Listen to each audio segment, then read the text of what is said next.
Big boss Marathi season 6 latest voting trends कोणाचं eviction होऊ शकतं पटापट सांगतो. त्यापूर्वी प्लीज प्लीज प्लीज चॅनलला सबस्क्राईब करा. या सीझनमध्ये कोणाचं इव्हिक्शन होऊ शकतं हे सांगणं आता थोडं कठीण होत चाललेलं आहे. मागच्या सीझनमध्ये वोटच्या बेसवर इव्हिक्शन होत होतं, तर आपल्याला पहिलेच आयडिया लागून जात होतं की याचं इव्हिक्शन होणार, याचं इव्हिक्शन होणार.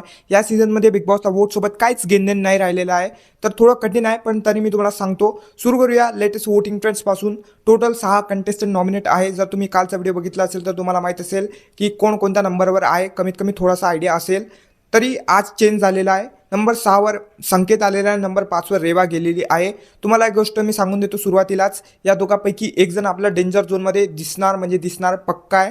आता रेवा आहे की संकेत आहे ते मी तुम्हाला समोर सांगतो. त्यानंतर नंबर 4वर दीपाली, नंबर 3वर प्राजक्ता, नंबर 2वर तन्वी गेलेली आहे, नंबर 1वर आज अनुश्री माने आहे.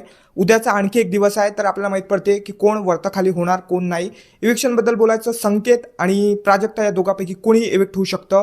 मला वाटते की संकेताचं इव्हिक्शन होणार हे फायनल आहे. उद्या याच्यात काही चेंजेस नाही होणार, संकेत यांचं इव्हिक्शन होऊ शकतं. मी भेटतो तुम्हाला नेक्स्ट व्हिडिओमध्ये, तेव्हापर्यंत चॅनल नक्की सबस्क्राईब करा. Take care, bye bye.